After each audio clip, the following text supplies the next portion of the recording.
안녕하십니까, 장계황입니다.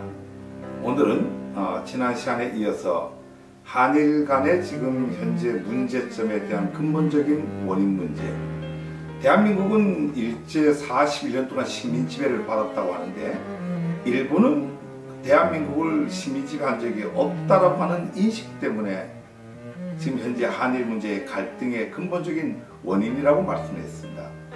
근데 여기서 얘기하는 일본이 한국을 식민지배를 하지 않았다고 하는 얘기는 무슨 얘기냐면은, 일본은 정상적인 절차에서 1910년도에 8월 22일이죠. 한일 병합조약을 한국 대한제국이죠. 그 당시에 이완용 내각인데요. 이완용 내각하고 공식적으로 조약을 맺고 두 나라가 합병을 했다, 이렇게 얘기합니다. 물론 우리는 병탄이라는 용어를 쓰지만 일본은 한일 합병이라고 합방을 했다, 이렇게 얘기를 합니다. 여기서부터 이제 근본적인 인식의 문제가 있었는데, 그러면은 지금 실질적으로 아베 정부가 얘기하는 대한민국의 식민지배를 하지 않았느냐라고 하는 관점에 대해서 우리가 깊이 생각을 할 필요가 있습니다. 결론은 식민지배를 했습니다. 이제 일본이 식민지배를 하지 않았다라고 하는 것은 한일 병합조약에 의해서 두 나라가 합쳤다, 이렇게 얘기하는데, 그게 두 나라가 합친 게 아니라 강압에 의해서 했기 때문에 무효라고 하는 부분입니다. 이 문제는 우리가 좀 보다 정확하게 하기 위해서 몇 가지 사항에 대해서 한번 몇 년 전부터 일어났던 일에 대해서 한번 우리가 살펴볼 필요가 있습니다. 이게 한일 병합조약이 무효이기 때문에 한국은 일본의 식민지배를 받았다라고 이제 우리가 지금 정확하게 얘기를 하는 거고요. 이 한일 병합조약이라고 하는 게 1910년 일본 제국주의자가 대한민국을 완전한 식민지로 만들기 위해서 이제 강제로 체결한 조약입니다. 이 조약을 체결하게 된 이유는 1904년도에 러일 전쟁이 일어나게 되는데, 러일 전쟁에서 러시아가 패하게 됩니다. 이걸 미국이 주도를 해서 미국의 포츠모스에서 만나갖고 포츠모스 조약을 맺는데, 이 조약에 어떤 얘기들이 나오냐면 이런 얘기가 나옵니다. 일본국의 정권의원은 일본국이 장래 한국에 있어서 취할 필요가 있다고 인정되는 조치가 있을 때는 동북의 주권을 침해하게 될 경우 한국 정부와 합의를 한 뒤에 집행을 한다, 이걸 이행을 한다, 이렇게 이제 약속을 조약에 있어 놓으니까 이 조약을 준수하기 위해서 한일 병합 조약을 강제에 의해서 맺는 거예요. 물론 우리가 그냥 하면 안 맺겠죠. 뭐 누가 맺겠습니까? 그러다 보니까 이게 자체를 강제로 맺었다라고 하는 겁니다. 여러분들 너무나 잘 알지, 일본이 우리를 침탈해 온 역사를 이렇게 본다고 하면은 최초에 이제 1904년도에 독도를 침탈을 하죠. 이거는 순수하게 독도 러일 전쟁을 치르기 위해서 독도를 침탈해서 거기다 망루를 세우고 해저 터널을 깔면서부터 이제 우리 영토를 침탈하기 시작을 하고요.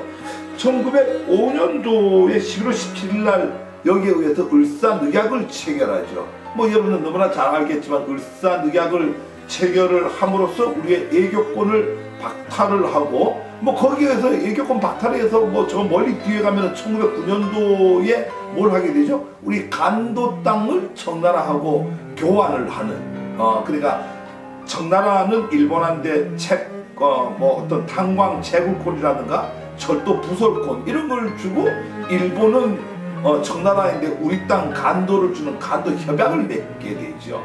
이런 일들이 1년에 이제 임의대로 막 이렇게 하는데, 잠깐 일지를 보게 되면은요, 1907년도부터 이제 본격적으로 시작되는데, 그 이전에 물론 뭐 고문경찰 제도를 두고 통감부를 중심으로 해서 우리를 강압적으로 이렇게 지배를 하게 됩니다.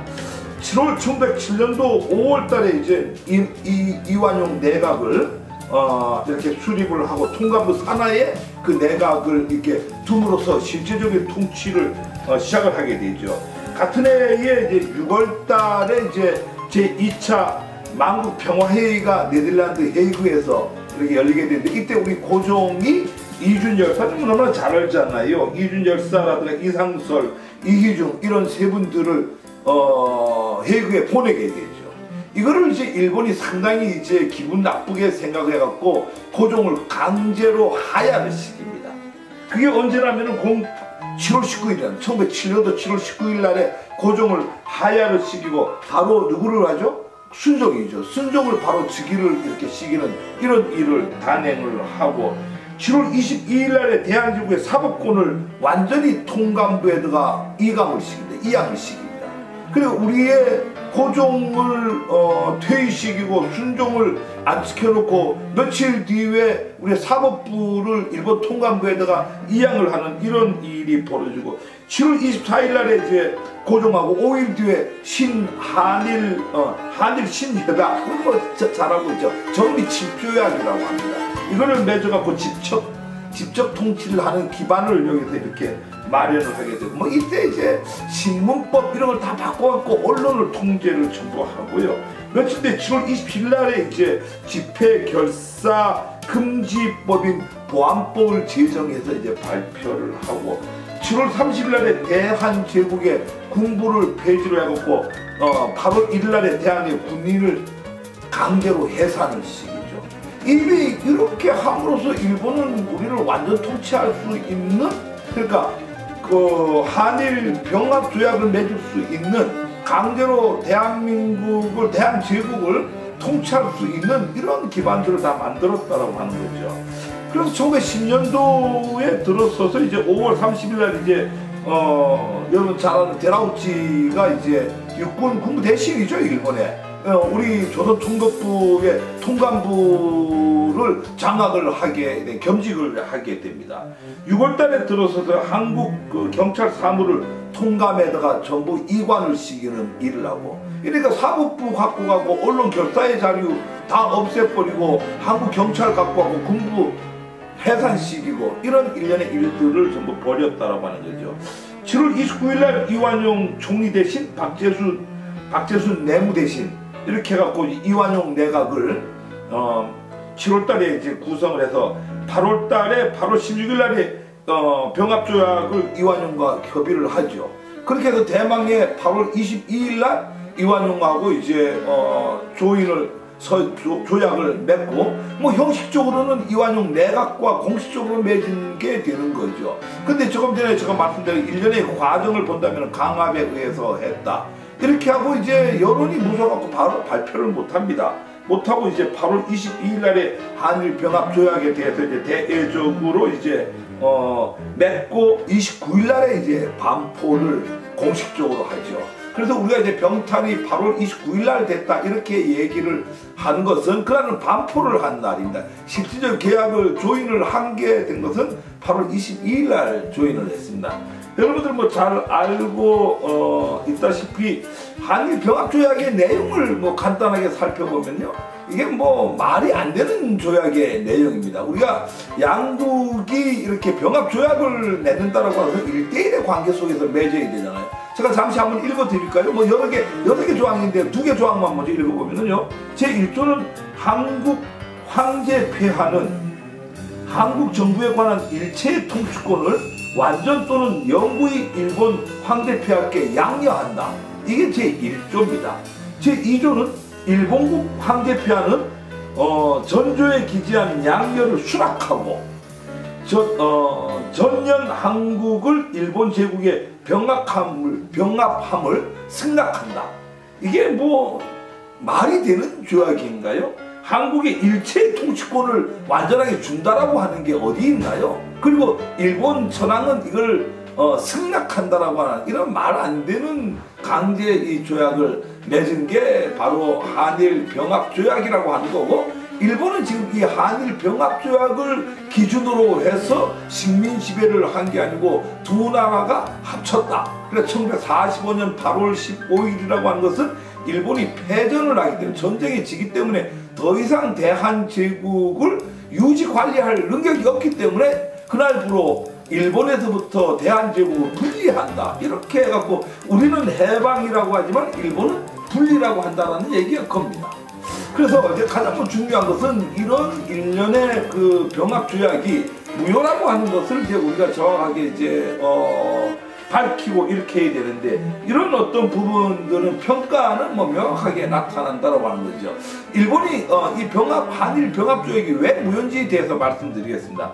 먼저 1905년도 체결된 을사늑약이 무효이기 때문에 그 이후에 체결된 모든 조약은 다 무효입니다. 그러니까 이미 을사늑약 자체가 이제 무효인데 그 이후에 을사늑약 체제죠. 그러니까 애격본을 갖고 가갖고 을사늑약 체제에서 진행됐던 모든 것들은 무효다라고 하는 개념입니다. 그래서 통감부가 거기에 의해서 설치가 됐고 통감부가 주체가 돼갖고 모든 일을 했는데 이 통감부가 모든 일을 했는데 통감부 자체가 어느 체제에서 이루어지는 을사늑약 체제에서 이루어졌습니다. 그래서 을사늑약이 무효이기 때문에 통감부 설치 자체가 무효고 통감부에서 행했던 모든 것은 자동적으로 무효가 된다라고 하는 점을 인식하면 될 것 같고요. 두 번째로는 본 조약은 자발적 조약이 아니라 군사 점령에 의한 강압적 조약입니다. 아까도 얘기했지만 대한민국의 사법권을 확보하고 집회 결사의 자유를 억압을 한 상태에서 진행을 하고요. 경찰을 해산시키고 대한민국 대한제국의 공식 군대를 해산을 시킵니다. 1907년도 8월 1일 해산을 시켰는데 이런 강압에 의한 그 조약이라고 하는 것은 뭐 당연히 무효죠. 세 번째로 이 무효라고 하는 것은 뭐 가장 중요한 부분입니다. 1965년도에 이제 한국과 일본이 한일 정상화, 국교 정상화를 위해서 한일 기본조약을 맺게 되죠. 6월 22일 날 맺게 박정희 정부 시절인데 이때 그 제2조에 나오는 사항을 보면은요. 제2조가 뭐라고 나오냐 1910년 8월 22일 또는 그 이전에 대한제국과 일본제국 간 체결된 모든 조약 및 협정이 이미 무효임을 확인한다. 즉 무슨 얘기냐니까 아까 우리가 반포를 1910년 8월 29일 날 했지만 이 조약은 8월 22일 날 체결을 하게 됩니다. 그래서 65년대 한일 기본 조약을 맺을 시에 65년도에 맺었는데 이 맺을 시에 제2조에 의해서요 1910년 8월 22일 이전에 맺은 모든 조약은 무효로 한다고 했기 때문에 한일 병합 조약은 무효입니다. 그래서 이 무효인 조약을 근거로 해서 일본은 대한민국을 식민 지배하지 않았다. 그 양국이 합의에 의해서 같이 했다라고 하는 것은 말이 안 되는 얘기다. 이렇게 여러분들이 명쾌하게 이 사항을 알고 있어야 됩니다. 일본은 분명히 대한민국을 식민 지배했습니다. 그렇기 때문에 거기서 일어났던 강제징용자 문제라든가 성노예 피해자 문제 이런 것들은 반드시 배상 및 보상을 해야 됩니다. 우리 대한민국은 아직까지 여기에 관련된 일본과의 조약을 특별히 맺은 적이 없습니다. 아까도 했지만 한일 기본조약이 1965년도에 맺었는데 이거는 한국과 일본이 양국이 국교 정상화를 위해서 맺은 조약입니다. 그 당시에 3억 불을 준 것을 일본은 지금도 뭐라고 하고 있죠? 그거는 식민지에 대한 보상이 아니고 독립축하금이라고 얘기를 하고 있습니다. 그래서 우리는 식민지배를 받았기 때문에 거기에 합당한 보상을 배상을 받을 그게 있습니다. 권리가 있습니다. 그래서 이 사항을 우리 국민들이 반드시 분명히 알고 여기에 대해서 우리가 투쟁을 하고 일본과의 관계를 정립을 해야 되겠습니다. 감사합니다.